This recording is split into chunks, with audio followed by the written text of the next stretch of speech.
शुरू करो आप। बोलो श्री प्राणनाथ प्यारे की जय।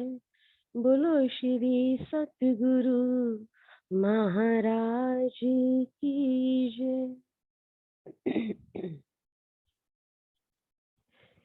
सुनो रूही अर्श की, ए जो अपनी बीतक, सुनो रूही अर्श की, ए जो अपनी बीतक, जो हमसे लौट भाई ऐसी करना कोई मुतलक, सुनो रूहे अर्श की, ए जो अपनी बीतक, सुनो रूहे अर्श की, ए जो अपनी बीतक।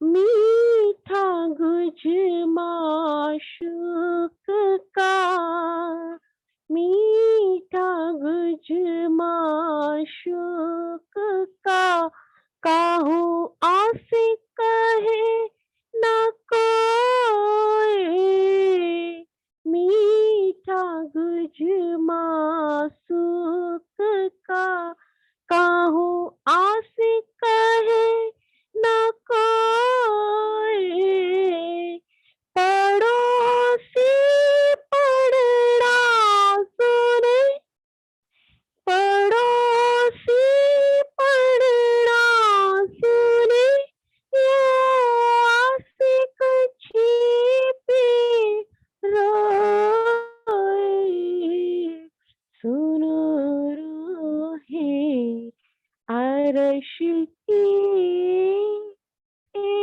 जो अपनी बीतक, सुनो रूहे अर्श की, ए जो अपनी बीतक,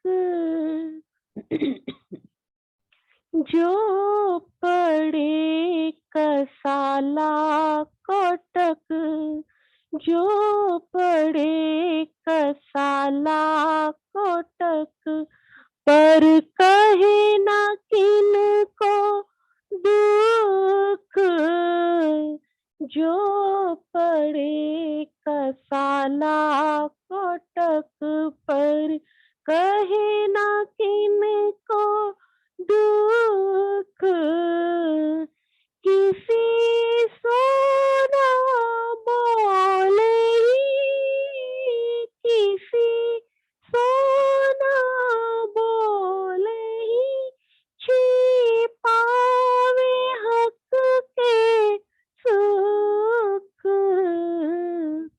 सुनो रूहे अर्श की, ए जो अपनी बीतक, सुनो रूहे अर्श की, ए जो अपनी बीतक, आसे कहावे आपको फेरे बोलावना भरतार, आसे कहावे आपको फेरे बोलावना भरतार, जाए ना बोलाए खसंकी, जाए ना बोलाए खसंकी, सो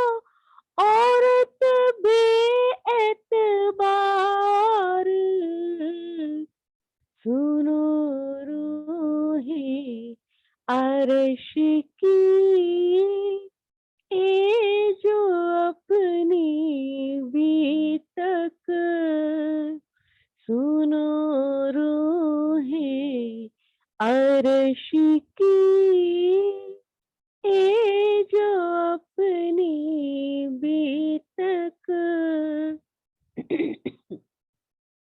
मैं देखे गुनाह आपने, हक के देखे एहसान। मैं देखे गुनाह आपने, हक के देखे एहसान। उमर गई पुकारते, उमर गई पुकारते, बीच हलाक जहान। सुनो रूहे अर्श की ये जो अपनी बीतक, सुनो रूहे अर्श की ये जो अपनी बीतक। मोहम्मद कहे ए मोमिनो शेरी, मोहम्मद कहे ए मोमिनो कोई नाही हक बिगर, लाख बेर में देखिया, लाख बेर में देखिया, फिर सहूर कर। सुनो रूहे अर्श की ये जो अपनी बीतक, जो हमसे लट गई, जो हमसे लट गई, ऐसी करे न कोई मुतलक। सुनो रूहे, सुनो रूहे, सुनो रूहे अर्श की ये जो अपनी बीतक। बोलो श्री प्राणनाथ प्यारे की जय, बोलो श्री सतगुरु महाराज की जय। प्रणाम जी दीदी, प्रणाम जी। प्रणाम जी अंजू, धन्यवाद। अति सुंदर साथ जी को प्रेम प्रणाम जी। शुरू करते हैं सुंदर साथ जी। प्रथम लागू दुई चरण को, धनिये न छुड़ाइयो खीन, लाख तली लालेरिया, मेरी जीव के ही जीवन, इन पाँव तले पड़ी रहूं, धनी नजर खोलो बातों, पलना वालों निरखु नेत्रे, मेरे जीव के ही जीवन, मेरे जीव के ही जीवन। श्री बंदो सतगुरु चरण को, करूं सुप्रेम प्रणाम, अशुभ हरण मंगल करन, धनी श्री देव चंद्र जी नाम। श्री प्राणनाथ निज मूलपति, श्री मेहराज सुनाम, तेज कुबर श्यामा युगल जी को पल पल करूं प्रणाम, पिया जी को पल पल करूं प्रणाम।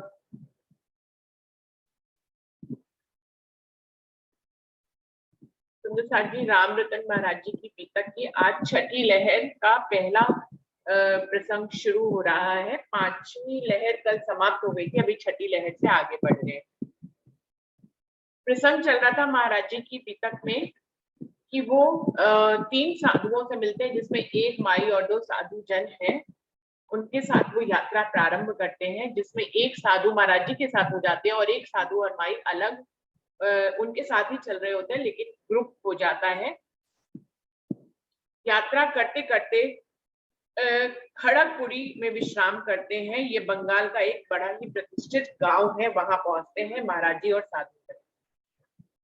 साधु जन जितने बोले हैं, आज बड़ा अच्छा अवसर, बंगाली होती देखे सब चलो आज साधु मिलकर। जितने भी साधु वहां के भी थे, उस जगह के जो प्रतिष्ठित गांव जहां पर खड़गपुरी जहां पर पहुंचे हैं महाराज जी, वहां के जितने भी साधुओं से ये लोग मिले तो उन्होंने कहा कि आज बड़ा उत्तम दिन है, होली का दिन है, बंगाली होली, बंगाली होती देखे सब चलो आज साधु मिलकर। चलो आज बहुत सालों से हम लोगों ने होली नहीं देखी है, तो चलो आज सब साधु मिलकर होली देखते हैं। सम्मति दी हमने भी अपनी, हमको भी सबने साथ दिया, एक साधु का लिया कमंडल चिमटा एक से मांग लिया। महाराज जी कह रहे हैं हमने भी अपनी सम्मति दे दी कि चलो भाई होली चलकर देखते हैं बंगाल की।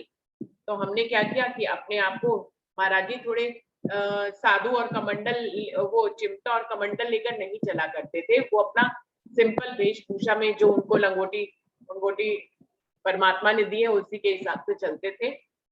साधु लोग जो होते हैं, जो बनावटी साधु होते हैं, वो अपना एक स्पेशल भेष बना लेते हैं, जिसमें कमंडल और चिमटा होता है। जगह जगह जाकर ऐसे अलग निरंजन करके चिमटा बजाते हैं, या फिर उनके गेरुआ वस्त्र होते हैं या पीले वस्त्र या सफेद वस्त्र, कुछ भी एक, और अलग से टीका लगाना और कानों में कुंडल पहनना, कुछ इस तरह से उनका भेष होता है। महाराज जी ने कहा कि इनके साथ जा रहे हैं तो इनके जैसा थोड़ा सा भेष होना चाहिए। उन्होंने भी एक साधु से कमंडल ले लिया और एक चिमटा भी मांग लिया।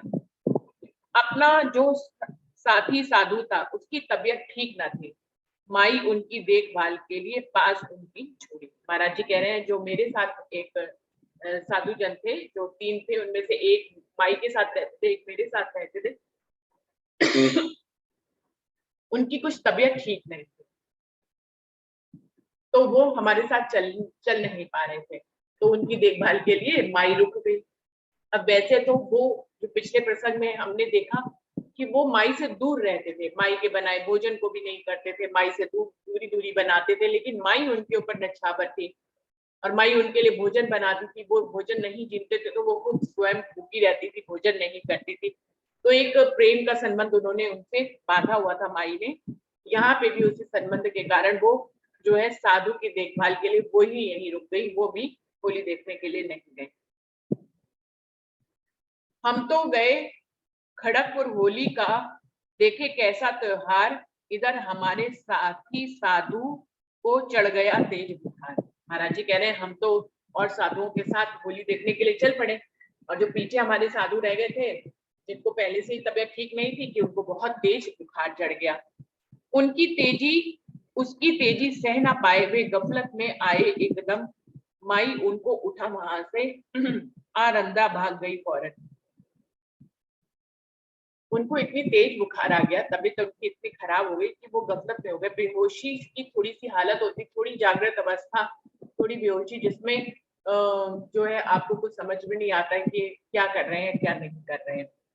ऐसे में जब उनको थोड़ी सी बेहोशी आ गई तो माई, क्योंकि उनसे प्रेम का संबंध रखते थे अपनी तरफ से, ये भले चाहे रखते थे या नहीं रखते थे, लेकिन माई उनसे रखती थी, तो माई उनको सहारा देकर उठाकर जो है उनको आरंद्रा की तरफ भाग गई। उनको ये लगा कि ये जो महाराज जी बीच में आए हैं, इनके जब से महाराज जी आए थे वो इन्हीं की तरफ हो गए थे, वो माई की तरफ रहते ही नहीं थे। उनको पता नहीं क्या दिल में आता था, वो माई से दूरी बनाकर रहते थे और महाराज जी के करीब करीब रहते थे। उनको ये लगा कि महाराज जी के कारण ही, पहले तो साधु मेरा बनाया भोजन भी करते थे, मेरी बात भी मानते थे, अभी महाराज जी के आने पे उन्होंने हमसे दूरी बना ली है, तो उनको लगा कि इनको महाराज जी से छुड़ा देते हैं, अलग ही ले जाते हैं, तो पहले की तरह ये मेरी हर बात मानेंगे। तो उनको गफलत की अवस्था में, जबकि वो थोड़े से बेहोश थे बुखार की तेजी में, उनको उठाकर माई आरंद्रा की तरफ भाग गई। 60 मील आरंद्रा वहां से रेल या वहां से जाती थी, हमसे डर लगता था उनको इसलिए ले भागी थी। महाराज जी बता रहे बीतक में कि आरंद्रा जहां पर ये सारे साधुजन रुके थे, वहां से 30-60 60 मील दूर था और वहां से रेल का स्टेशन था, वहां से रेल पकड़ी जा सकती थी। तो वो महाराज जी को लेकर किसी भी वाहन की व्यवस्था से या कैसे भी महाराज जी की अनुपस्थिति में उन साधु को लेकर आराध्रा पहुंची और वहां से उन्होंने रेल का टिकट ले लिया और उनको लेकर वहां से भाग गई। महाराज जी कह रही है उनको हमसे डर लगता था, इसलिए वो उनको लेकर हमसे भाग गई कि महाराज जी कहीं और गए, इनके पीछे पीछे उनको ले जाया जाए, क्योंकि उनको ये वहम हो गया था कि जब से महाराज जी आए तब से साधु महात्मा हमारी बात नहीं मानते, ना हमारा बनाया भोजन जी।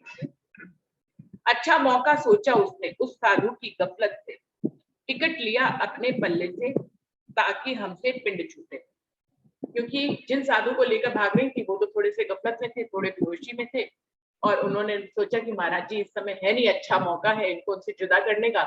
वो उनको लेकर अपने पल्ले से उन्होंने टिकट लिया और हमसे पिंड छुड़ाकर वो महाराज साधु महात्मा को लेकर भाग गई। जब वापस हम हुए वहां से, ना साधु ना माई जी, इधर उधर उन दोनों की हम सबने धूम मचाई थी। महाराज कह रहे जब हम होली का त्योहार देखकर वापस आए तो देखा ना साधु है ना माई है, तो हमने और साधुओं ने मिलकर उनको ढूंढना शुरू किया। वे तो मिले नहीं, उनका पता एक ने बतलाया, कैसे उनके पास जाएं अब ये कुछ समझ नहीं आया। महाराज जी कह रहे वो तो हमें मिले नहीं, लेकिन जिन लोगों ने उनको जाते हुए देखा था उनमें से किसी लोगों ने हमें बता दिया कि वो तो आराध्रा तक गई हुई है। अब महाराज जी कह रहे सोचने लगे कि अब उनको पकड़े, उनके पास जाएं या ना जाएं, कुछ कह रहे हैं समझ में नहीं आ रहा था हमें कि हम क्या करें। आखिर हम पैदल ही लपके 3 रोज में पहुंच गए। देखा तो स्टेशन पर ही साधु हमको पड़े मिले। महाराज जी कह रहे हैं हम आराध्रा जो 60 मील दूर था, हमने कहा मिलेंगे तो मिलेंगे, नहीं मिलेंगे तो नहीं मिलेंगे। हमने यात्रा उस तरफ की शुरू कर दी, स्टेशन की तरफ की, और हम पैदल ही 3 दिन में वहां पर पहुंच गए। देखा तो स्टेशन पर ही साधु हमको पड़े मिले। जब हम स्टेशन पहुंचे तो देखा साधु वहीं पर ही लेटे हुए थे। तबीयत तो थी ठीक, मगर वे गमगीनी सी हालत में। जब हम उनके पास पहुंच गए तो साधु ने कहा हमें, तो कह रहे उनकी तबीयत तो पहले से बेटर लग रही थी, लेकिन थोड़े से गमगीन थे, उदास से लग रहे थे, उदास सी हालत में थे। जब हम उनके पास पहुंचे तो साधु ने हमसे क्या कहा, हम भी प्रण करके बैठे थे अन्न जल उस दिन पावेंगे जिस दिन हमें हमारे साथी महाराज मिल जावेंगे। उनको कुछ महाराज जी से घनिष्ठ प्रेम सा हो गया था। उन्होंने भी, माई उनको लेके भाग गई थी, अब उनके पास इतनी ताकत नहीं थी तो महाराज जी को ढूंढे या पीछे वापस आए। तो वहीं स्टेशन पे थे, उनको लगा ही था, ये पहले से ही उनके दिल में था कि जो है झंडू दत्त जी मुझे खोजते खोजते जरूर आएंगे और मुझे उनका साथ मिलेगा। तो उन्होंने भी माई के प्रति अपनी बेरुखी दिखाई कि हमें तुमसे कोई भी संबंध नहीं रखना है, लेकिन माई उनसे संबंध रखना चाहते थे। तो उन साधु ने भी अन्न जल छोड़ दिया था कि जब तक झंडू दत्त जी हमारे पास नहीं आएंगे हम जो है भोजन नहीं जीनेंगे। इसीलिए थोड़े से तबियत ठीक होने के बाद भी वो थोड़े से कमजोर लग रहे थे। बताते हैं कि हमने प्रण लिया हुआ है कि हम अन्न और जल, उन्होंने जल भी छोड़ दिया था, अन्न जल उस दिन पीवेंगे जिस दिन हमें हमारे साथी महाराज मिल जाएंगे। जब हमें महाराज जी हमारे मिल जाएंगे तब हम जल ग्रहण करेंगे। दुष्टाई का पूरा परिचय इस माई ने दिखलाया, बेहोशी में लाई उठाकर साथ हमारा छुड़वाया। और ये जो माई है इसने बहुत दुष्टाई की है। मैं जब बेहोशी की हालत में था ये हमें लेकर यहाँ आ गई और मेरा और तुम्हारा साथ इसने छुड़वा दिया। तो जो एक महाराज जी को 4 वचन किसी महात्मा ने कहे थे कि माई जहां पर स्त्री हो वहां पर मत जाना, तो महाराज जी को समझ में आ गया कि बात बिल्कुल सही है। अच्छे भले हम और साधु जो है दोनों जो है घनिष्ठ संबंध से आगे बढ़ रहे थे, माई भी साथ में थी, लेकिन फिर माई के दिल में दुष्टाई आ गई और उसने हम दोनों का साथ छुड़वा दिया। करवाया जलपान उन्हें बीतक सुनकर उनकी सारी, तो फिर क्या हो गया तुम्हें, तो थी बुखार में लाचारी। महाराज जी कह रहे हैं जब हम पहुंचे तो हमने उनके लिए जलपान की व्यवस्था करी, क्योंकि वो 3 दिन में हम यहाँ पहुंचे तो वो 3 दिन से अन्न जल छोड़े हुए थे, बहुत ही निढाल हो गए थे। उनको जो है किसी तरह से भोजन और पानी पिलवाया महाराज जी ने। फिर क्या था तुम्हें, तो फिर बुखार में थी लाचारी। फिर उनसे पूछने लगे कि आखिर ऐसा क्या हुआ कि तुम यहाँ आ ही गए। अच्छा हुआ रेल से आ गए, पैदल तुमसे था दुश्वार, कुछ बुखार की कमजोरी थी, कुछ रहते तुम निराहार। महाराज जी ने कहा कि अच्छा हुआ कि तुम रेल से यहाँ पर आ गए, पैदल तो तुम चल ही नहीं पाते, बुखार की तुम्हें कमजोरी थी, ऊपर से तुम कुछ जीम भी नहीं रहे थे, खा भी नहीं रहे थे। सौंपा उन्हें कमंडल उनका, क्योंकि अमानत थी उनकी, अगले दिन फिर की हमने तैयारी अपनी यात्रा की। उन्हीं का ही कमंडल लेकर महाराज जी गए थे, तो उनका कमंडल उनको वापस कर दिया। और कहा कि आपकी अमानत है, और अगले दिन फिर से आगे चलने की तैयारी महाराज जी कह रहे हैं हमने कर ली। चले अकेले यात्रा पर, उस रोज महात्मा जी हमसे छोड़ गए माई और हमको हुए अलक्षित नजरों से। पता नहीं क्या हुआ महाराज उनके साधु महात्मा के दिल में, उनको लगा कि ऊपर से हुक्म आ गया है, ऑर्डर आ गया है कि हम अपने महाराज जी से अलग हो जाएं, और माई से वो वैसे ही अलग होना चाहते थे, उनको पसंद ही नहीं था कि वो माई के साथ चले। तो वो इस ऊपर वाले के हुक्म को समझिए या जो मर्जी समझिए, उन्होंने पता नहीं क्या देखा कि उस दिन से वो जो है अपना कमंडल लेकर माई को भी छोड़ गए और हमें भी छोड़ गए, और अलग अलग हो गए, हमें दिखे ही नहीं, वो कहाँ चले गए हमें नहीं पता। चले अकेले यात्रा पर, उस रोज महात्मा जी हमसे छोड़ गए माई और हमको हुए अलक्षित नजरों से।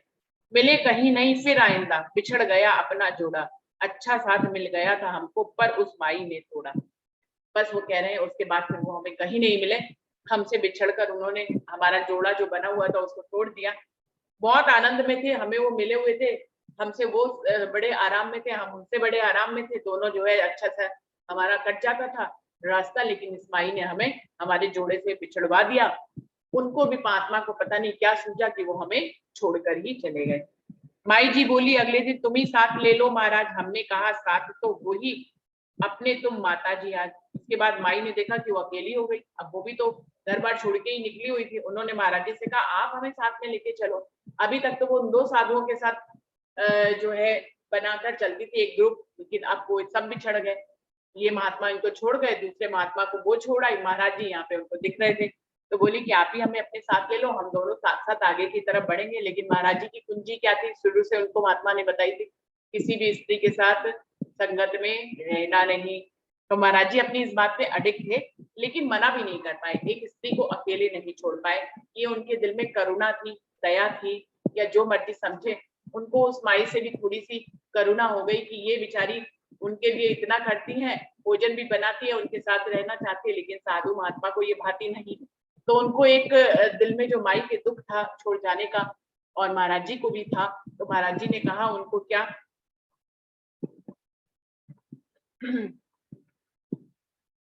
माई जी बोली अगले दिन तुम ही साथ ले लो महाराज, कि आप ही हमें साथ में लेके चलो। हमने कहा साथ तो हुई अपने तुम माता जी आज, तुम हमारे साथ ही तो हो, चलती रहो, हमें भी यात्रा करनी है, तुम्हें भी यात्रा करनी है, लेकिन तब तक साथ रहो जब तुम्हें कोई मंडली नहीं मिल जाती है। जैसे ही तुम्हें कोई मंडली मिले तो उस मंडली में शामिल हो जाना, तुम्हें एक अच्छा साथ मिल जाएगा, फिर हम अकेले हो जाएंगे। हम ज्यादा देर तुम्हारे साथ नहीं चल सकते हैं, तभी तक साथ दे सकते हैं जब तक तुम्हें कोई मंडली नहीं मिलती है। पर माइयों की टोली आवे तो उनसे मिल जाना, साधु और महात्मा के संग अंचुत है तेरा चलना।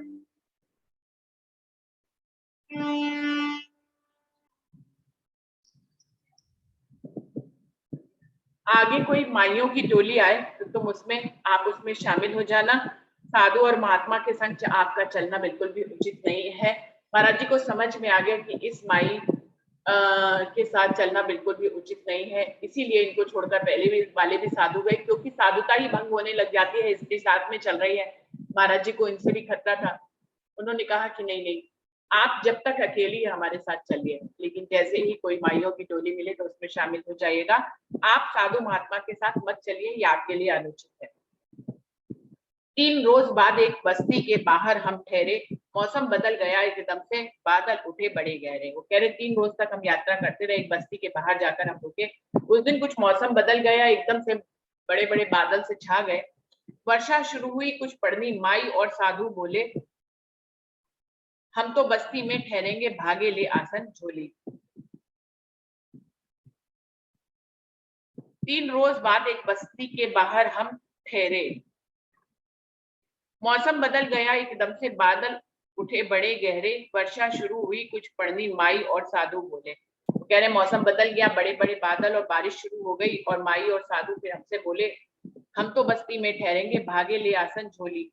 साथ साथ अपनी गीता भी चले गए, वे ले करके हमें छोड़कर चले न जावे, गीता ले गए इस डर से।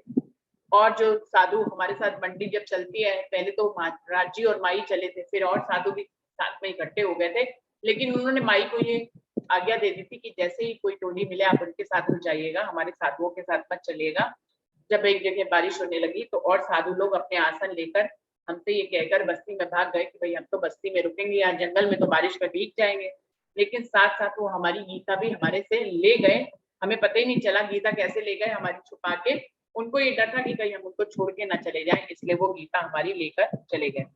जाने के पश्चात उन्हीं के बारिश बरसी मूसलाधार, पेड़ तले बैठे रहे सिकुड़, बहुत आई ऊपर फव्वार। महाराज जी के पास तो वैसे ही वस्त्र नहीं थे, ना लेटने के लिए ना ओढ़ने के लिए, बस एक ही लंगोटी से उन्होंने नीचे भी बांध रखा था, ऊपर को भी ओढ़ रखा था। वो कह रहे इतनी मूसलाधार बारिश हुई कि उससे हम भीगने से बच ही नहीं पाए। पेड़ के नीचे हम सिकुड़ सिकुड़ के बैठे रहे, लेकिन बहुत आई ऊपर फुहार, ऊपर से इतनी बारिश की फुहार आ रही थी कि हम बचने नहीं पा रहे थे। नागन सी लपलपा रही थी बिजली, गिर रही जलधार, उसी चमक में एक पेड़ की नजर आई हमको उजियार। वो कह रहे हैं थोड़ा थोड़ा अंधेरा भी होने लगा था, बीच बीच में बिजली भी चमक रही थी। उसी बिजली की चमक में हमने देखा कि पेड़ के बीच में एक ऐसी डाल है जिसपे बैठा जा सकता है।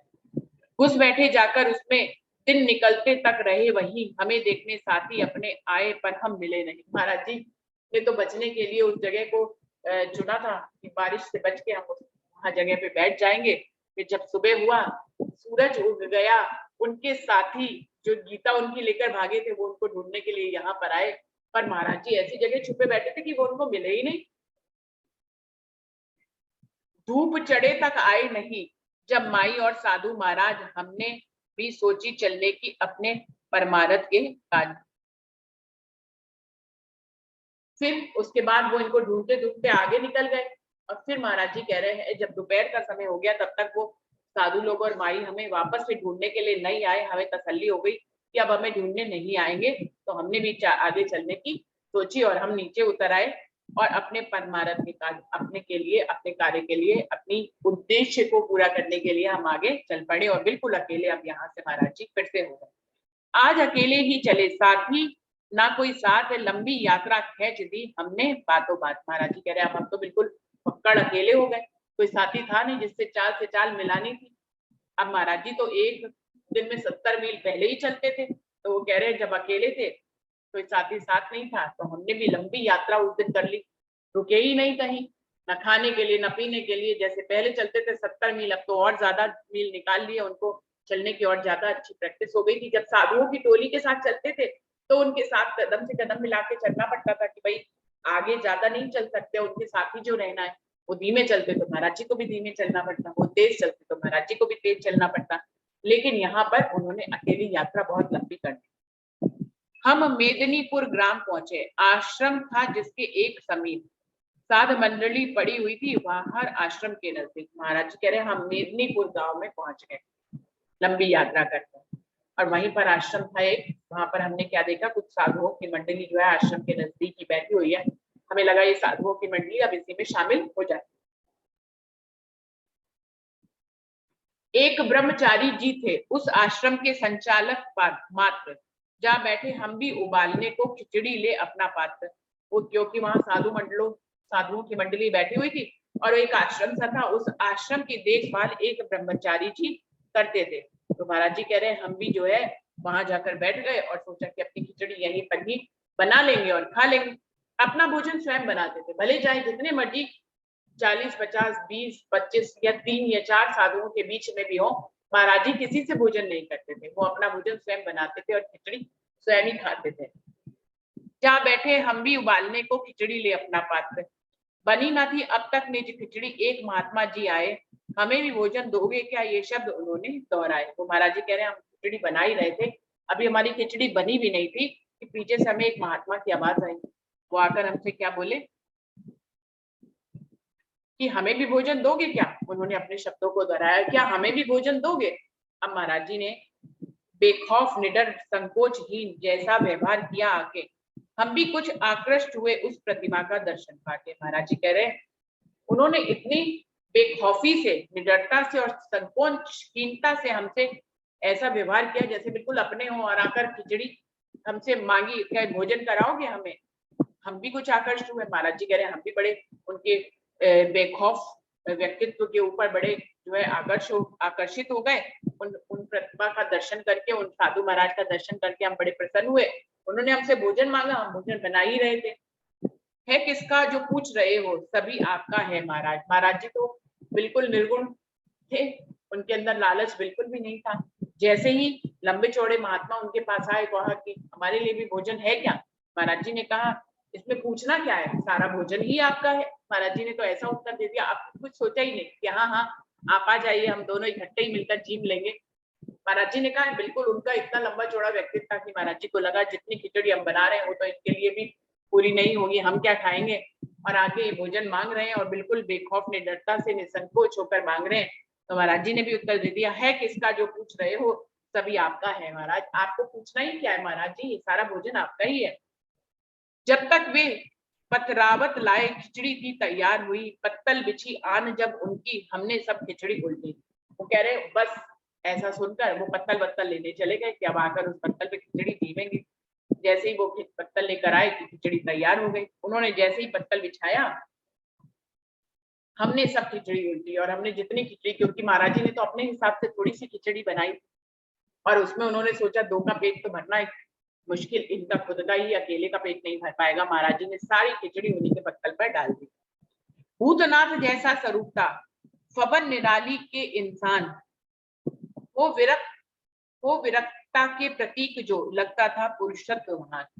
कह रहे हैं उनका व्यक्तित्व कुछ ऐसा था जैसे भूतनाथ जैसा स्वरूप हो, लंबा चौड़ा भूतों जैसा स्वरूप था। फवन निराली के इंसान थे तो इंसान, लेकिन उनकी लुक जो है, उनका फवन जो है वो बिल्कुल डिफरेंट था। वो विरक्ता के प्रतीक, जो ऐसे लगता था कि पूर्ण विरक्त है ये, लगता था पुरुषत्व महान, बहुत महान पुरुषत्व लगता था उनका। आकर्षित हो गए महाराज जी और सारी खिचड़ी ही उनको दे डाली। नंग धड़ंगे सिर्फ लंगोटी, एक कमलिया का टुकड़ा, जटाजूट भस्मी भभूत सा, समलंकृत उनका मुखड़ा। महाराज जी कह रहे हैं एक तो दूसरी बात है लंबे चौड़े थे और भूतनाथ जैसे थे, बिल्कुल अलग से दिखते थे, सभी साधुओं में बिल्कुल अलग दिखते थे। ऊपर से नंग धड़ंग रहते थे, एक लंगोटी थी। इतना लंबा चौड़ा व्यक्ति तो शरीर बिल्कुल ढका हुआ नहीं, और एक कमंडल लिए हुए थे और उनकी जो जटाई थी वो ऐसे उलझी सी हुई थी और ऐसे लगता था जैसे कि भभूत उन्होंने लगाई हुई हो। इस तरह से उनका मुखड़ा हमें दिखाई दिया। दृष्टि में थी कुछ कठोरता, शब्दों में तीखा पंसा, हष्ट पुष्ट लंबा चौड़ा सा, डील डॉल बेढब उनका। लेकिन वो जब जिधर भी देखते थे तो बड़ी कठोरता सी लगती थी उनकी नजरों में। कोमलता, प्रेम, ऐसी कोई भी बात दिखाई नहीं देती थी, बड़े कठोर से लगते थे और उनके शब्दों में बड़ा तीखापन था। एकदम से आकर पूछ लिया भोजन है हमारे लिए, मतलब न जान न पहचान न प्रणाम न नमस्कार, बस सीधा ही भोजन के लिए, निमंत्रण के लिए पूछ लिया कि हमें भी भोजन कराओगे। और हष्ट पुष्ट लंबा चौड़ा उनका व्यक्तित्व था, बिल्कुल बेढब सा, ऐसे बिल्कुल अलग से दिखते थे साधुओं के बीच में। पत्तल पर धरकर सब खिचड़ी उनके आगे सरका दी, साथ साथ बोले हम उनसे, जी में आप महात्मा जी। हमने क्या किया, अपने विनम्र भाव, वो तो कठोर लग रहे थे महाराज जी उनके सामने इतने विनम्र, और महाराज जी ने सारी खिचड़ी जो है पत्तल पर भरकर उनके आगे ही सरका दी कि लो महाराज अब श्री गणेश करिए, आप भोजन शुरू करिए। कहने लगे महात्मा जी तुम भी तो जीमोगे अपने साथ। हमने कहा क्यों शर्मिंदा करते हैं आप। महात्मा जी कहने लगे अरे भाई हमारी तरफ क्यों कर दिया, तुम भी हमारे साथ जीवो इस खिचड़ी में से। हमने कहा क्यों शर्मिंदा कर रहे हैं, मतलब इतना लंबा चौड़ा व्यक्तित्व, जरा सी खिचड़ी। गुरु शब्द से संबोधन करके क्यों हमें लजाते हैं, गुरु पद के योग्य हमें तो नजर आप ही आते हैं। उनसे कहने लगे महाराज जी से कि आप भी गुरु जी, हमारे महात्मा जी हमारे साथ भोजन करिए, इसी में आप हमारे साथ जीविए। तो महाराज जी ने कहा भाई क्यों शर्मिंदा कर रहे हैं हमें, गुरु शब्द से हमें संबोधन ना करें, क्योंकि हमें तो लज्जा आ रही है, आप हमसे ज्यादा प्रभावित लग रहे हैं, वे आकर्षित व्यक्तित्व वाले लग रहे हैं, हमें तो गुरु पद की योग्य आप लग रहे हैं, नजर आ रहे हैं, आप हमें गुरु कहेंगे तो हमें लज्जा तो आएगी ही आएगी। ऐसे वचन हमें मत कहिए, आप योग्य हैं पूजन के, हमें लाज सी आती है अपने लिए ऐसे सुन सुन के। महाराज जी ने ऐसे वचन कहे कि हमें ऐसे गुरु शब्द वाले वचनों से मत बोलिए, आप हमें पूजन के योग्य लग रहे हैं कि हम आपकी पूजन करें, श्रद्धा करें, हमें तो बड़ी लाज आ रही है आपके ऐसे शब्दों को सुनकर जब आप हमें महात्मा या गुरु कहते हैं।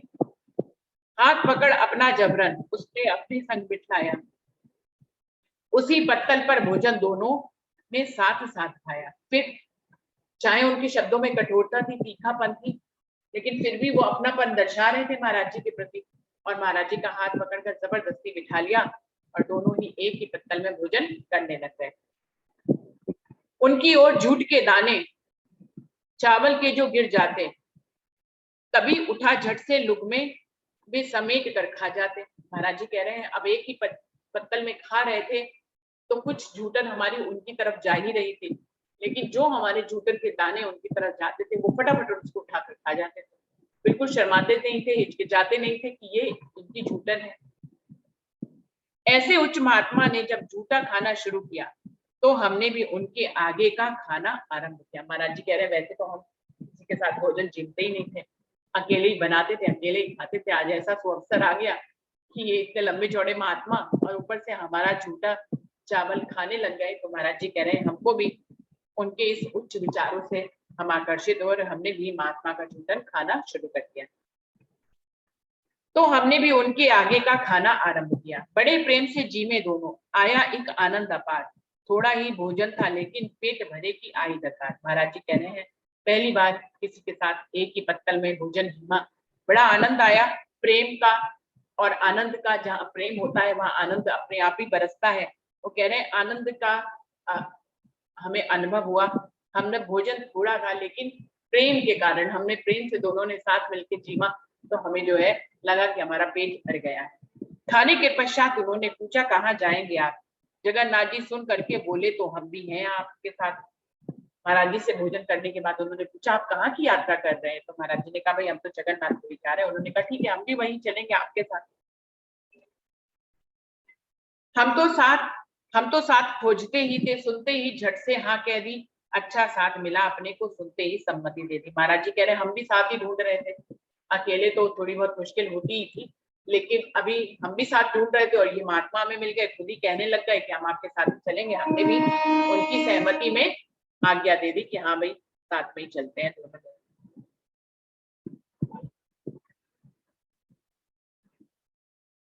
इतने में आए ब्रह्मचारी संचालक उस आश्रम के।